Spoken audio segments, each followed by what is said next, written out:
आज अभी हम लोग आए हैं इधर अंतालिया के पास में ही एक केव देखने। सुना है कि यहाँ पे किसी ज़माने में लोग रहा करते थे और बहुत बड़े केव्स हैं। 100 लीरा इसकी टिकट है जो कि तकरीबन एक बंदे की 3.5 यूरो बनती है या पाकिस्तानी में तकरीबन 1000 रुपया। चलें जी आपको केव दिखाते हैं।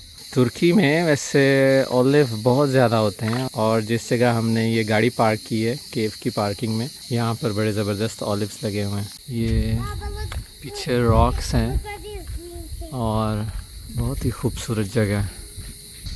अच्छा, यहाँ लिखा हुआ है कि ड्रोन अलाउ नहीं है। यहाँ पे एक बहुत छोटी सी म्यूज़ियम शॉप भी बनी हुई है और जो चीज़ मैंने नोट की वो ये कि किताब का वर्ड तर्किश ज़ुबान से लिया गया है, क्योंकि ये इधर देखें, इधर तर्किश में किताब लिखा हुआ है पी के साथ और हमारे यहाँ ये किताब है। ये रास्ता है केव की तरफ जाने का। काक्टस देखें, दरख्तों पे जिस तरह लोग अपना नाम लिखते हैं, काक्टस पे भी लोगों ने अपना नाम खुदाया हुआ है।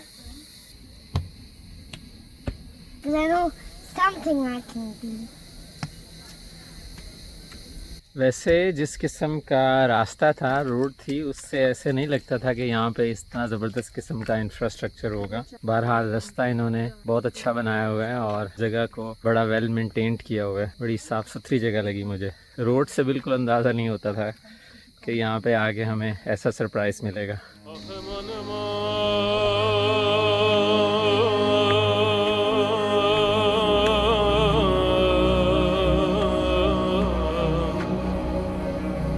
Ay can alam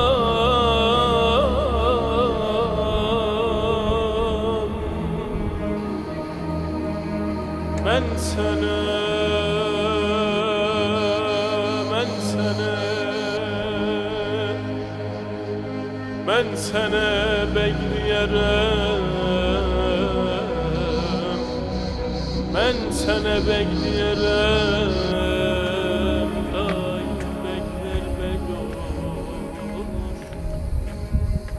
अच्छा, एक बड़ा नाइस किस्म का टच दिया हुआ है रास्ते में, लकड़ियों के साथ साथ ये दरमियान में पत्थर लगा के। इससे आपको ऐसी फीलिंग आती है जैसे आप किसी बहुत ही पुराने रास्ते पे चल रहे हैं। काफ़ी ऊंचाई पे है ये। यहाँ से अंदाज़ा लगाएं कि वो सामने कार पार्किंग है।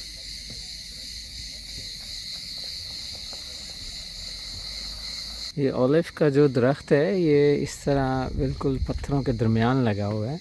इसका मतलब यही है कि जो हमारे पोठोहार रीजन में ऑलिव की कल्टीवेशन स्टार्ट हुई है तो वो काफ़ी हद तक मुनासिब इलाका है ऑलिव्स के लिए। ये नीचे बल्कि एक पूरा ऑलिव का गार्डन देखा जा सकता है। आमतौर पर जितने भी जगहों पे मैंने ऑलिव्स देखा है इधर समुंदर के नज़दीक, वो ज़्यादातर ऐसी ही होती हैं, लाल रंग की मिट्टी और थोड़ी पथरीली पत्थरों वाली। 2000? Are you tired now? No? Good girl. Look at these pictures. Yeah, look at them. जगह जगह इस तरह बेंचेस बनाए हुए हैं स्टे करने के लिए। 2000 stairs. Yeah. That's a lot. That's a lot. Drama queen. What you will do on the top? We will see the view. You will see the view and the cave. Yeah. Let's see how many stairs is there. Do you know how old these caves are? No. काफ़ी ऊपर आ चुके हैं इस वक्त हम।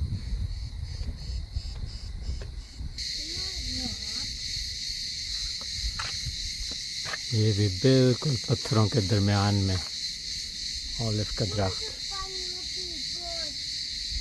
ये अब गार नज़र आना शुरू हो गए और सामने उनके जंगला भी लगा हुआ है। ये है केव एंट्रेंस और लिखा हुआ है कि दीवारों पे प्लीज़ कुछ ना लिखें।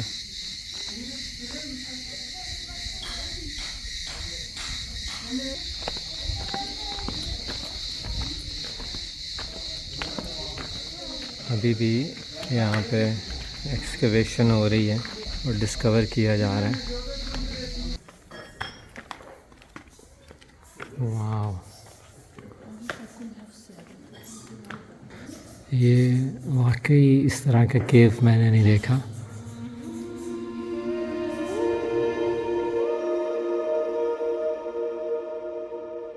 माहिरीन के मुताबिक इन गारों में आज से तकरीबन 4 से 5 हज़ार साल पहले इंसान बसा करते थे।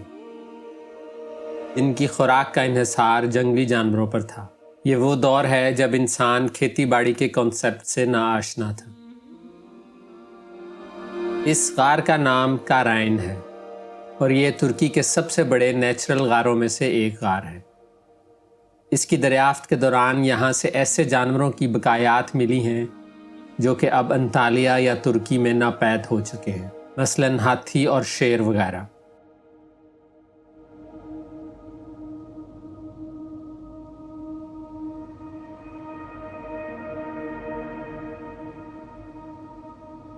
इस गार की दीवारों पर बने नक्शो निगार इस बात की निशानदेही करते हैं कि इसके बासी किसी माउंटेन गॉडेस यानी कि पहाड़ों की किसी मलका की इबादत किया करते थे।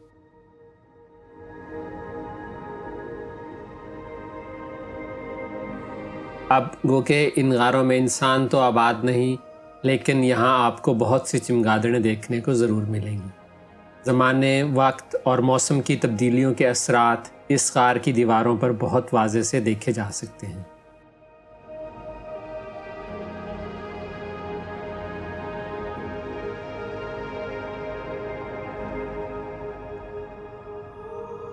ये गार काफ़ी खुला और गहरा था और यूँ लगता था जैसे कि इसकी मुख्तलिफ मंजिलें हों।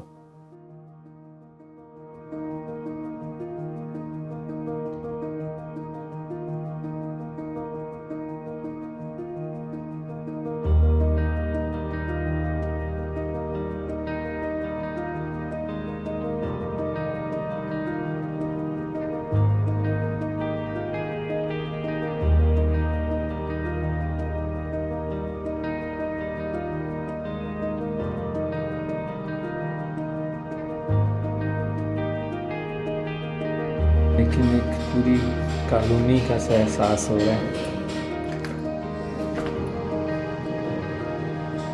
इब्तिदाई दौर के इंसानों के लिए इन गारों से महफूज शायद ही कोई और जगह हो, क्योंकि ख़तरनाक और बड़े जंगली जानवरों से अपने आप को महफूज रखने का ये गार ही वाहिद ज़रिया थे।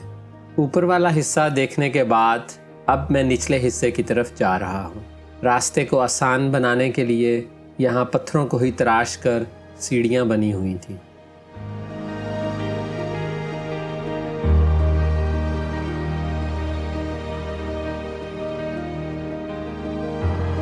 ये है शायद वो हिस्सा जहाँ पर गार के लोग इबादत किया करते थे। बिल्कुल दरमियान में जगह को बराबर कर दिया गया है और इसके चारों तरफ बैठने के लिए जगह बनी हुई है।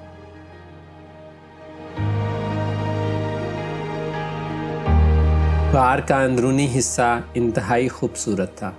पत्थर की दीवारों में शायद किसी ज़माने में पानी बहा करता था, जिसकी वजह से वो बहुत मुलायम लग रही थी, बिल्कुल भी नोकीली नहीं, जैसे किसी ने रेग माल से इनको बिल्कुल मुलायम कर दिया हो।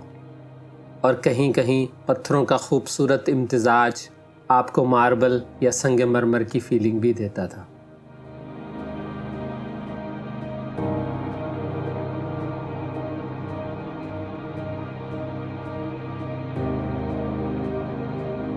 और ये ऐसे लगता है जैसे कुदरती तौर पे कॉलम बने हों, बिल्कुल पत्थरों, गार के बिल्कुल दरमियान में, गार को फोल्ड करने के लिए।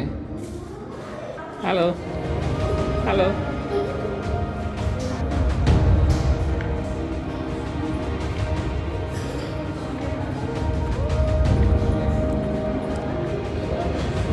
चलिए जी, अब वापसी का रास्ता लेते हैं।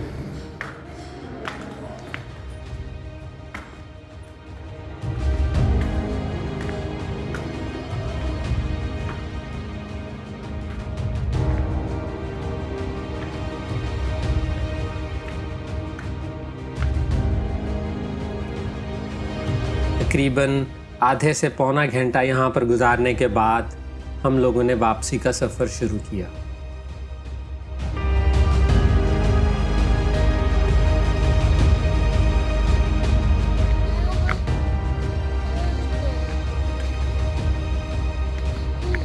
वैसे केव के अंदर तो शायद मेरे ख्याल में ड्रोन नहीं उड़ाना चाहिए, लेकिन मेरे ख्याल में बाहर भी ड्रोन अलाउ ना करने की वजह ये है कि ये नेचर एरिया है। जर्मनी में भी या फ्रांस में भी काफ़ी सारे इलाके ऐसे हैं डिक्लेयर्ड हैं बेसिकली नेचुरल पार्क के तौर पे। तो उन पार्क्स में नेचर को प्रिजर्व करने के लिए बेसिकली अलाउ नहीं होता कि आप ड्रोन वगैरह उड़ाएं।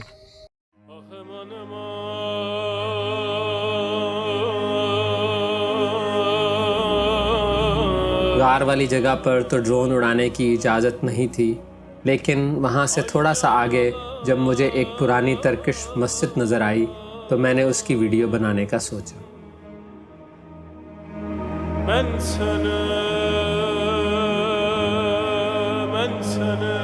इलाके की मुनासबत से इस मस्जिद के मीनार की दीवारें भी पत्थरों से बनी हुई महसूस होती थी।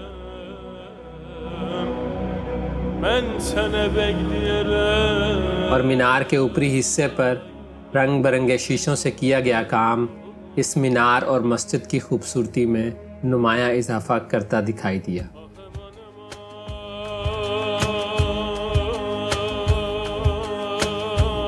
ये था हमारा अंतालिया शहर के करीब वाक़े कारेन नामी इस गार का एक विज़िट। मिलते हैं आपसे किसी अगली वीडियो में, तब तक के लिए टेक केयर एंड अल्लाह हाफ़िज़।